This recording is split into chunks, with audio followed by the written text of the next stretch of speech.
Assalamualaikum warahmatullahi wabarakatuh. Nama saya Muhammad Amir Rahman bin Muhammad Izani, pemegang kad matrik C23A1257. Dalam tugasan ini saya menggunakan tajuk kesan generatif AI terhadap pipeline produksi animasi dan transformasi peranan animator dalam industri kreatif. Latar belakang, industri animasi mengalami perubahan pesat hasil perkembangan generatif artificial intelligence iaitu AI. AI kini digunakan dalam industri animasi untuk penghasilan konsep visual, storyboard, animasi, rendering dan penyutingan.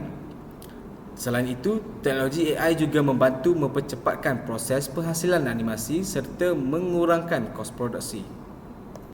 Seterusnya, kita beralih kepada persoalan kajian. Bagaimanakah generatif AI mengubah aliran kerja animasi tradisional serta memberi kesan kepada peranan animator?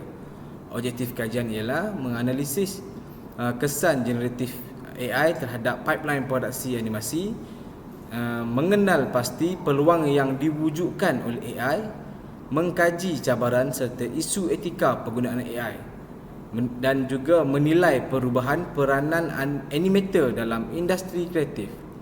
Kaedah kajian ialah kajian kualitatif, analisis literatur, laporan industri dan juga kajian kes. Ini adalah pipeline produksi tradisional dan juga pipeline animasi menggunakan AI. Dalam dunia AI, terdapat beberapa AI yang sering digunakan oleh industri iaitu Midjourney AI, Adobe Firefly, Unreal Engine dan juga Runway AI yang sering digunakan dalam industri animasi untuk menghasilkan beberapa kerja seperti penghasilan storyboard, rendering, konsep visual dan sebagainya. Seterusnya kita beralih kepada kelebihan penggunaan AI. AI dapat meningkatkan produktiviti, dapat menjimatkan masa penghasilan animasi, mengurangkan kos operasi, membantu studio kecil dan freelancer dan juga mempercepatkan proses idea dan eksperimen kreatif. Kesan AI terhadap industri animasi. AI mengubah setiap fasa produksi iaitu dari pra-produksi yang untuk menghasilkan konsep visual, storyboard dan juga penulisan skrip. Dalam produksi pula kita dapat menggunakan AI dalam kerja rigging, pergerakan karakter dan juga rendering.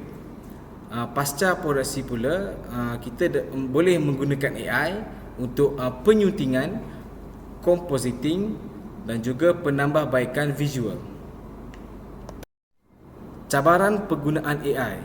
Cabaran utama ialah pengurangan peluang pekerjaan tertentu, isu hak cipta, keaslian karya, isu etika kerana industri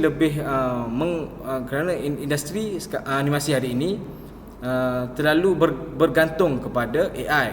Ramai pengkarya bimbang AI menggunakan karya sedia ada tanpa kebenaran pemilik asal. Ini adalah transformasi peranan animator dahulu dan hari ini. Seterusnya kita beralih kepada dapatan kajian. AI dapat meningkatkan kecekapan produksi, mengurangkan kos dan masa pembangunan animasi, membuka peluang kepada studio kecil dan pencipta kandungan bebas iaitu freelancer. Seterusnya dapat melahirkan kerjaya baharu berkaitan AI. Namun begitu, kreativiti, emosi dan penceritaan manusia masih tidak dapat digantikan oleh AI. Kesimpulan bagi keseluruhan kajian ini, generatif AI telah mengubah proses produksi animasi secara signifikan. AI juga meningkatkan kecekapan tetapi turut membawa cabaran dari aspek pekerjaan, etika dan juga hak cipta. Seterusnya, masa depan industri animasi ialah gabungan kreativiti manusia dan juga teknologi AI.